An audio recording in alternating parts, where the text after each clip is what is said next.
En plus devant notre public, on a eu beaucoup de mal cette saison devant eux. Ça fait 2 matchs où ils nous soutiennent à fond. On voulait aussi leur rendre l'appareil. On a vécu et on vit une saison difficile. Et on s'en sortira grâce à eux, grâce à tout le monde. Une récurrence sur le côté droit, beaucoup de centres du droit, et puis ce centre aveugle, ou d'aveugle comme on veut, qui finira au fond des filets. Il était important ce but, Fred. Un centre d'aveugle, je sais pas comment j'ai fait, je te l'avoue. Maintenant, voilà, je tentais ma chance pied gauche pour centrer. C'est des centres dangereux. Maintenant, voilà, il a fini au fond, tant mieux. Après, c'est contre mon ancien collègue Edouard Mendy. Donc voilà, c'est un petit clin d'œil, mais en tout cas, c'est bien. On a gagné et on espère continuer comme ça. Il reste 2 matchs et pourquoi pas éviter les barrages et puis se maintenir comme ça. Un beau but, avant-dernier match à domicile. On est obligé d'en parler un petit peu, Fred, aussi. Évidemment, c'est quelque chose. Ouais, pour moi, ça va bientôt se terminer. Voilà, j'ai vécu de très grandes choses ici et très belles choses. Et voilà, en tout cas, j'ai à cœur de maintenir le club en Ligue 1. Je suis arrivé en Ligue 1, je vais repartir en Ligue 1 et la tête haute. Merci, Fredo. Oui, non, c'est vrai qu'au fil des matchs, avec la défense qui est mise en place, on se sent de plus en plus fort. Parce que le coach Roland et le coach Fabien Arcadal font vraiment attention à ça. Parce qu'on sait très bien qu'un maintien passe par une bonne assise défensive. Donc on travaille énormément les repères tous les 4, tous les 5 avec mon but. Donc non, c'est bien pour nous qu'on ne prenne pas de but. Après, même si on en a pris 2 ce soir, j'aurais préféré ne pas en prendre, mais bon, c'est comme ça, donc je m'en fous un peu tant qu'on gagne, donc c'est le plus important. Mais en tout cas, c'est vrai que, comme j'ai dit, on travaille énormément et c'est en train de payer, c'est bien. Et après, vous développez du jeu, vous marquez 3 buts, et le fait de vous faire applaudir, les joueurs qui sortent, c'est là aussi, ça n'a pas été souvent le cas cette saison, il faut être honnête. Qu'est-ce que vous ressentez ? On ressent de la fierté, honnêtement, de la fierté, de la joie, même si on est un peu frustré parce qu'on aurait aimé mettre ce 4e but pour être un peu plus tranquille. Mais bon, on savait, c'est le lot des équipes en difficulté. Donc on a traversé des périodes très compliquées. Voilà, donc on a mené 3-1, on s'est dit que allez, on va défendre cet avantage-là. Mais bon, on a eu tort. Mais bon, même si ça nous a souri ce soir. Voilà, c'est bien que le public soit avec nous parce que j'essaie au maximum avec les réseaux sociaux de faire appel à eux parce qu'on a vraiment besoin d'eux. Surtout à la maison, on a vraiment besoin d'eux, mais ils répondent vraiment présents et on est content qu'on puisse leur donner des victoires. En plus, franchement, on fait 60 minutes de bon augure, honnêtement, parce qu'on se procure énormément d'occasions et je pense qu'à regarder, c'était agréable ce match ce soir, donc c'est bien pour eux. L'esprit à plaisanter en ce moment, puisque bon, je suis un petit peu tous les résultats des autres équipes. On doit encore se battre jusqu'au bout, même si on avait pensé que ça allait être compliqué et que ça se jouerait à la 38e journée, on y va tout droit. Ce qui se passe actuellement, c'est pas compliqué. Vous avez quand même la démonstration qu'un groupe de joueurs dans une bonne ambiance, dans une bonne atmosphère arrive à progresser et que ces derniers temps, quand on prend 13 points sur 7 matchs, ça ressemble même un parcours de quand on termine dans les 3-4 premiers. On s'aperçoit que si on n'est pas emmerdé dans la préparation de nos matchs, comme on a pu être contingé par le président de Guingamp, qui d'ailleurs aujourd'hui, et j'espère que vous étudierez ça, on a eu la réponse de ce ridicule, je dirais, de cette ridicule histoire, ridicule peut-être, mais qui nous a déstabilisés, qui nous a emmerdés dans notre préparation.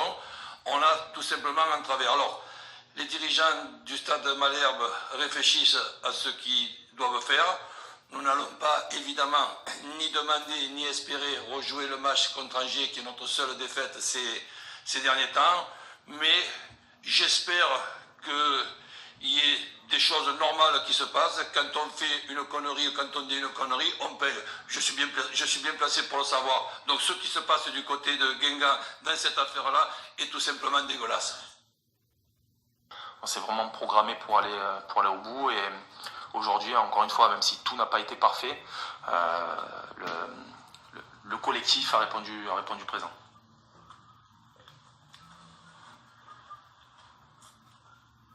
Première mi-temps, très ouverte. Sentez-vous une prendre le jeu à votre part. On avait envie d'ouvrir la marque. Ouais. Prendre le jeu à son compte, c'est C'est peut-être un peu prétentieux, mais on avait vraiment envie d'ouvrir la marque. On l'a fait en plus sur un joli but. Après, on a parfois un peu déjoué. Voilà, on est retombé par séquence dans nos travers, mais on a réussi quand même à répondre présent, revenir encore et aller rechercher ce deuxième but et ce troisième but. Le seul regret, c'est qu'on a les possibilités de marquer le quatrième, qui aurait tué définitivement le match. On l'a pas fait, on est resté à la merci de cette équipe de Reims, mais voilà, en restant malgré tout assez solide et en développant quand même, malgré tout ce qu'on peut penser de nous, beaucoup de solidarité. Outre la victoire, Fabien, est-ce que tu penses que c'est le match le plus abouti de ta saison? D'un point de vue technico-tactique, non. D'un point de vue mental, oui, parce que c'est certainement le plus dur à jouer. Plus on approche de la fin, plus ça commence à être difficile. On sait que c'est des matchs couperés, on voit que Dijon ne lâche pas, on voit que voilà, tout le monde s'accroche. Donc mentalement, oui. D'un point de vue technico-tactique purement, non. Marquer 3 buts dans un match, dans le même match, ça peut faire du bien aussi. Ouais, ça peut faire du bien. On avait évoqué avec Roland la possibilité de gagner 3-1. Je ne sais pas pourquoi 3-1 d'ailleurs, mais bon, voilà, on avait senti ce truc-là. Ben, encore une fois, on s'est trompé. Dans le bon sens? Pas dans le bon sens. Pareil, on aurait eu un but de plus et on aurait gagné une place avec le goal average. Vous avez aligné 4 attaquants on voit sur la 4-4-2. Il y avait beaucoup de courses vers l'avant aussi. C'était ce qui était positif sur la première partie du match. Vous avez vraiment tenté des choses, provoqué la chance. Oui, c'est vraiment ça qui compte aussi. Ouais, on voulait ouvrir la marque, on voulait peser sur cette équipe. On savait que Reims, voilà, on joue aussi une équipe qui avait quelques doutes. Ils venaient de prendre 3-0 contre Nîmes. Voilà, on voulait profiter aussi de cet état de fait-là. Particulièrement satisfait de la prestation du jeune Moussaki. Voilà, on lance encore un jeune ce soir qui découvre ce niveau-là. Ça fait pas mal de jeunes qui sont lancés dans le bain de la Ligue 1 cette année dans notre club.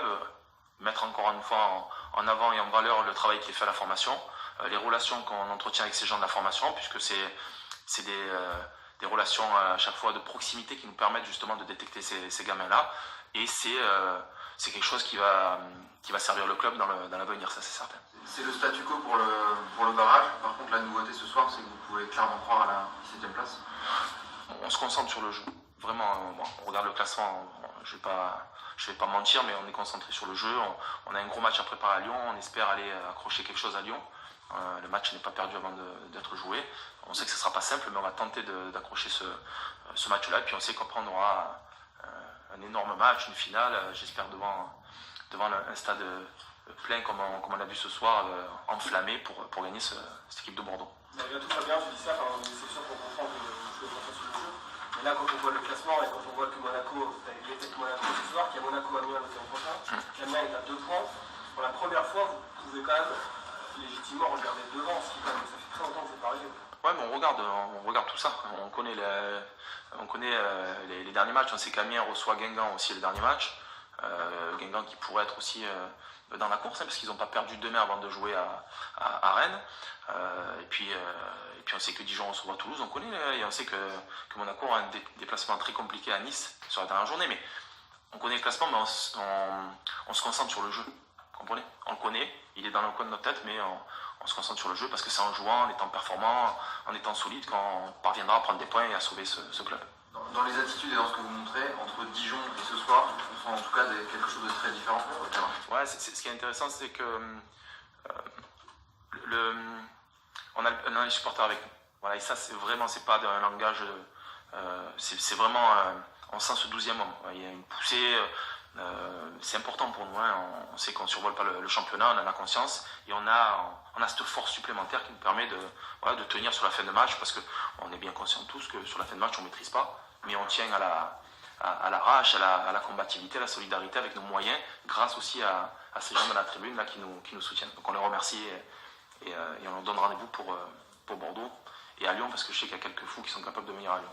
Un petit mot sur les changements. Manu sort parce qu'il ne peut pas finir, ou c'est des vrais choix? Non, on fait trois choix, c'est le point négatif. On ne fait aucun coaching tactique, on fait 3 choix de précaution. Malik Choukounté blessé, Manu Mourou, une mauvaise sensation aux ischios, et Saïf Kaoui qui était touché à la hanche et qui était déjà à la mi-temps un peu incertain. On avait Casimir Ninga qui on ne savait pas s'il allait jouer. On l'a poussé jusqu'au bout, donc il va falloir récupérer des forces. Ça c'est certain avant d'aborder ce gros match à Lyon. On a senti que ça avait un petit peu perturbé l'équipe d'ailleurs, le fait que la défense change. Oui, évidemment, c'est normal. Et puis, c'est pas simple de rentrer dans un match comme ça. Voilà. Mais moi, je me rappelle, c'est important aussi pour nous, des énormes prestations de Youn Zahavi ces derniers matchs. Voilà. Après, c'est dur pour ce genre de joueur de rentrer dans un match avec ce rythme-là, avec son gabarit. Mais voilà, il nous a fait quelques grosses prestations ces derniers temps. C'est un jeune de plus de qualité.